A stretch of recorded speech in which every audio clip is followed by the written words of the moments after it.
Maayong adlaw kaning tanan ani sa kita kining inyong ato ang programa sa TV Apolya.Argumento gipanguluhan ug gipangunahan sa Lay Catholic Apologists International. Sir Arjesen uban ko ninyo sa kadali lang nga panahon ug aron pa nag-discuss sa mga butang nga may kalambigitan sa atong pagtuo nga Katolika. So karon na napud tay tagaan ug tawag ining reaksyon nya gisend ni sa kuha again nga gitawag og video nya gipatagaan sa kuha og silbi komento ngano man kay syempre gusto nila nga maklaro kung tinuod ba gyud kini or dili, and at the same time kining gipahatagan og reaksyon sa tuan ani connection sa gitawag og relihiyosong butang or sa pagtuo kay di man ko mohatag og na ko mga reaksyon sa gawa sa pagtuo nga mga butang, pero it is a purely opinion.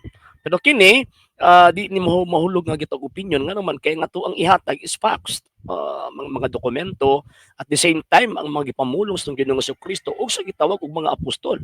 And tan-aw nato kung nahisubay ba sila sa mga butang nga ilahang gitawag og giangkon nga sila iya si Ginoo. So diya tayo dugay-dugayon kay kini nga tawag ini nga pastoy is kwani tawag ini nga kwani siya kanang known kayo, sikat kaayo nga pastoy kay sumala pa nila nagahimo daw og tawag ini nga milagro, pero ang pangutana milagro ba gyud tinuod gihimo? Sige ato aning tan-awon. Okay, niya.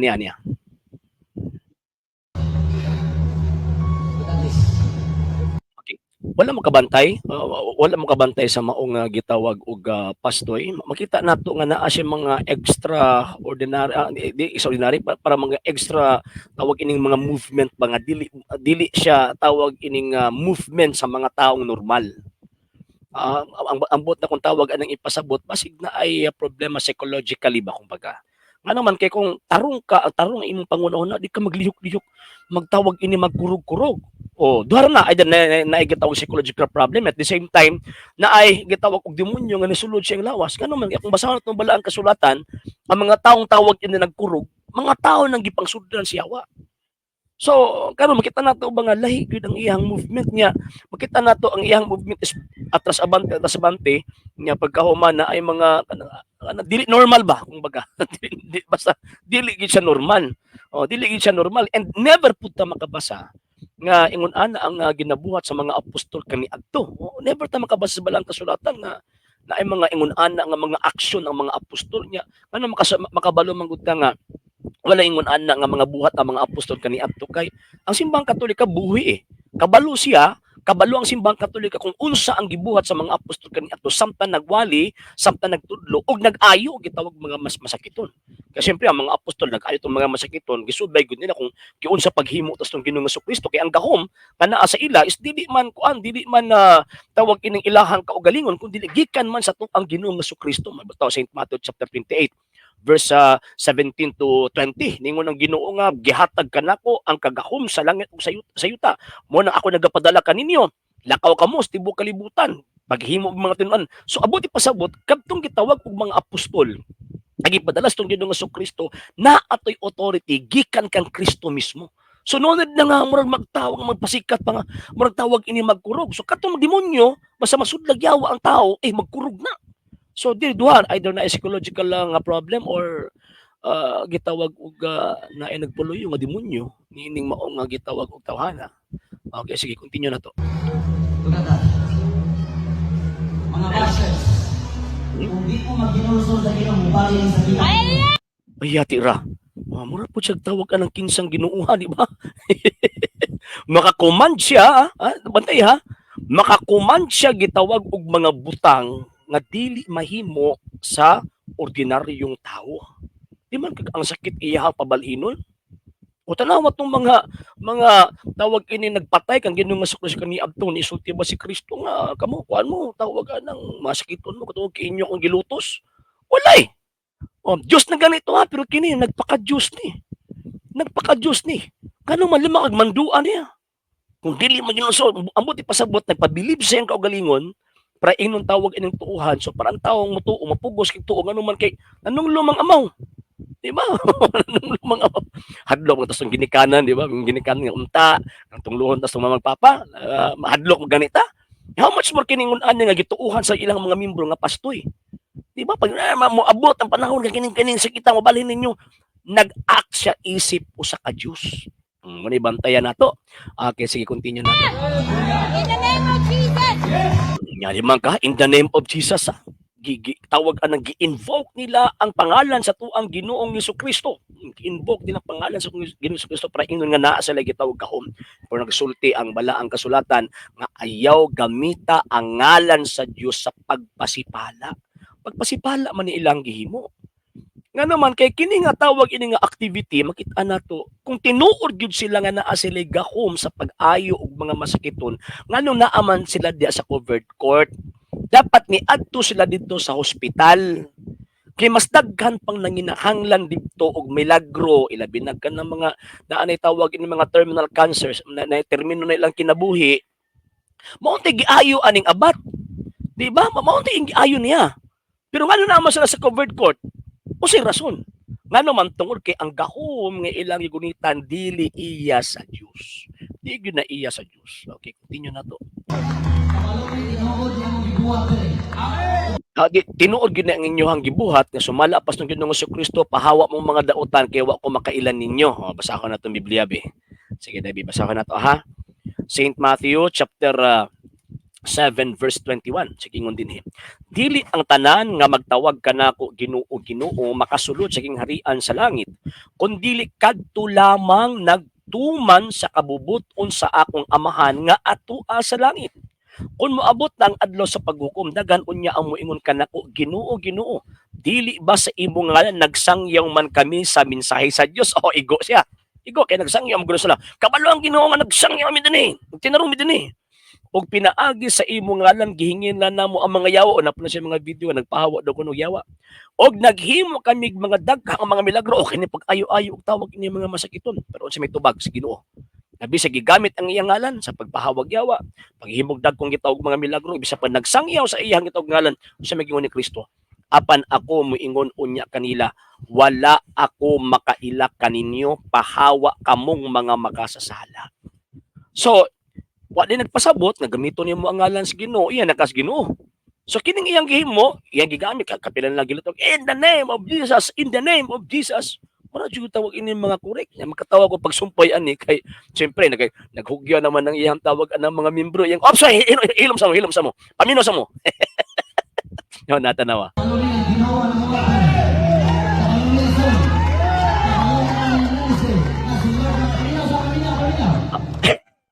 gipadlong so diyan nato makita ba nga na ay gitawag og na ay gitawag og diferensya ba kung baga bininyo nga tanawa na gud sige ni mismo so ang kini na anis palibot is dili gahom sa Espiritu Santo na adinhi kundi gahom sa gitawag og emosyon gahom sa emosyon na and duda ko kining naisakit possible na ani liver problem kini dako man ang iyang tawag nya mutuo ko ha number one ha ang yawa mohimog milagro and mahibaw-an nato nga tawag ining yawa ang naghimo ana kay kanang mo ayo sa gitawag og masakiton pag ayo ni anang maong gitawag og masakiton walay conversion nga mahitabo nailham na to na pag nagpabili na sa ila way conversion nga nahitabo iya si yawa nang kila ilang tawag ining gigamit pero mahimo ng katoliko mahimong lig-ong katoliko na kana iya sa Dios na nya pagkauman mo na kung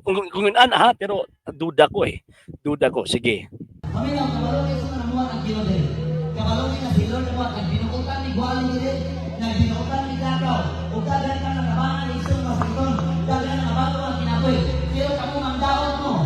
actually wala man tanang daot good kay daghan ka na bag-o ang kinabuhi sa inyo good kay nagwali mo sa ngalan sa Ginoo pero ang dili good kay gigamit ninyo ang pangalan sa Ginoo pagpangilad sa mga tao ang dili good kay gigamit ninyo ang pangalan sa Ginoo para patyon ang mga inosenteng kalag sa mga Katoliko unya nagpatuo mo nga iya mo sa Dios nga nisulpot lang mo sa karon nga panahon mo na dili good okay man na mawali kag tawag ining kabag-uhan sa kinabuhi okay man na wala problema na sige nagwali man kamo ang dili good din ha kay mamatay ang mga kalag ni anang mong inosenteng inyong gipangwalihan kay para mo adto og mutuo nimo instead of mutuo sa Dios nag-act mo as si Kristo nag-act mo as Dios mabuto ganina tawag ana na kay declaration nga I declare wa kining sakit mo balhin nagpaka-Diyos ka nagpaka-Diyos Hangin ako kang Isong nagdalag sila. Okay ako na si Pablo kay Isong nagluto siya. ay season na nagbago sa kay hinulsol siya. Pero Tanawa rin yung mga tawag ini mga bata. Nga nga naman, kaya nakinuro sa lagi daw, tawag ini nagpag-o sa mga basis nga luwas na. Ay wrong, mali. Mali na. Ang basis nga tawag inang luwas na, gawas ka nagbag-o ka, gidawat nimo ang grasya ni Kristo. In what way ba nato madawat ang grasya ni Kristo? Kanang inyong gibuhat? Di na mao. Kung di na mo ay nakasulat sa Biblia. Dili na mo igitudlo sa iglesyang gitukod ni Kristo. Buot-buot ninyo na. Buot-buot ninyo. Di na mao. sila isundahin mo, ay declare and declare. Imang ka? Sa to, itong ingon niya, ang last kay I declare, liman ka? Hindi mo matinus ng mga basos. Hindi nga sakay ang balis ng pamilya.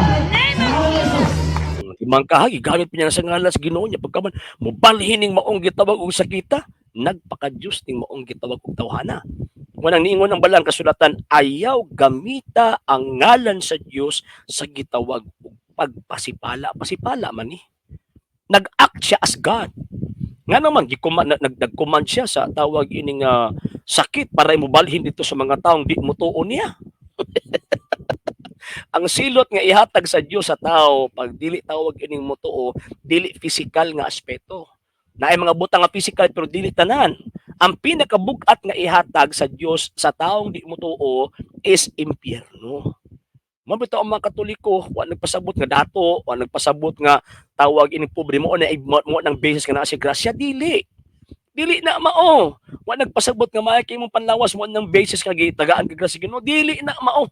Di na mao kay most of the people nga diin gipili is Ginoo daghag sakit. Tanawa ning tawag ining si Hope, di ba? Oh, giulod ng tibok lawas. Giulod pero sukol gyapon siya tungod kay mawala ang iyang pagtuo sa Dios. Pero kini nagpaalig-alig nga tawag ining magpaayo daw tawag ining mga masakiton sa ngalan daw sa pangalan daw sa Ginoo pero ambot lang og naabay doktor makahatag og tawag ining gitawag og prueba or makahatag og kining confirmation na kanang iyang giayo diha naayo na. Ano man kasi Kristo kani mismo after siya ni ayo og tawag ining masakiton giingnan niya lakaw mo dito pahiling mo sa mga pari. Ngano mga pari kani abto gawas nga sila ang tawag ang religious servant usap pud sila kag gitawag og kanang makita nila mga naayo ka based sa ilahang gitawag og pagtuo. So, ang problema kinsay tawag ining kuan kinsay kinsang doktor ang tawag ining nihiling aning masakiton nga para ingnon nga naayo. Dinapot sa ka-video nga gihapak ni ang tawag ining ingon ana ba? Ang pagpaayo sa gitawag og mga apostol kani abto sa gitawag mga masakiton. Dili imbento ninyo na. Imbento ninyo na. So, man bantay-bantay mo aning mga tawhana kay tama gyud.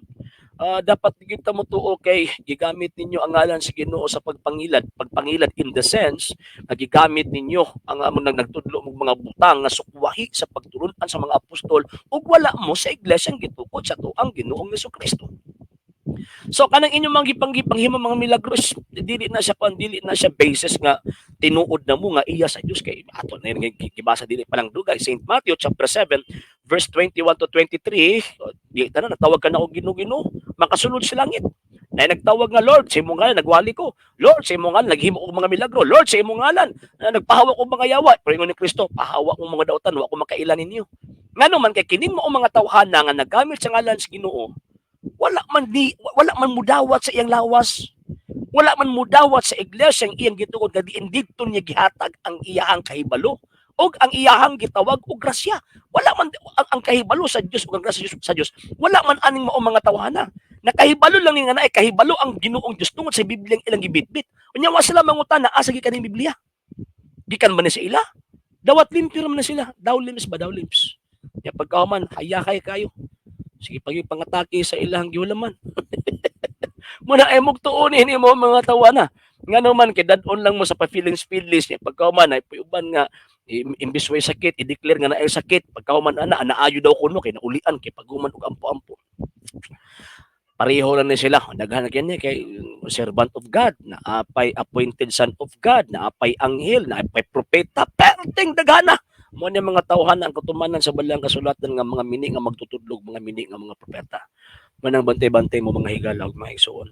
Sa wala pa nakapag-follow sa ato mga page, i-follow niyo ang ato mga page, RJ Rolando Santos second TV apolya.gomento, Kuya Apollo TV page. O pwede sab mo mag-send din na og Facebook stars. And also sa ato ang gitawag og mga channels sa wala pa nakapag-subscribe, subscribe ninyo ang ato mga channels Dalay Catholic, Apollo International Official, RJ Santos second TV, Kuya Apollo TV, and Barrio Kawayan Religious Forum. And pwede sab mo mag-send din na og super stickers, super chats, and the super thanks. And sa mga katoliko nga gustong mutabang sa atong programa, pwede ninyong ipadala ang inyong tabang pinagasto mga account numbers nga nako sa mga screens nga nagadagan information o pwede sa mag-message sa atong page kung by remittance ang inyong pagpadala. Daghan kaayong salamat sa inyong dakong tabang ug sa inyong dakong suporta. Ug kana lang una, at least nakahatag og tawag ng reaction, at least nakahatag warning sa mga dili katoliko, sa mga katoliko. Nga naman tungod kay kini manggod basta magsakit manggod ta, kanang kung sa kuan pa ba desperado na kaita ba. Gusto ang tawag ining maayo man bisag kinsa ato ang gitawag duulan, pero ang pinakaimportante sa ato ang gitawag ug sa panahon nga magsakita ang pinakaon tawagon nato ang atong mga pari. Ngano man kay if in case nga di kita maayo sa ato ang balatian, ang damon ta nila alang sa maayong gitawag ug kamatayon.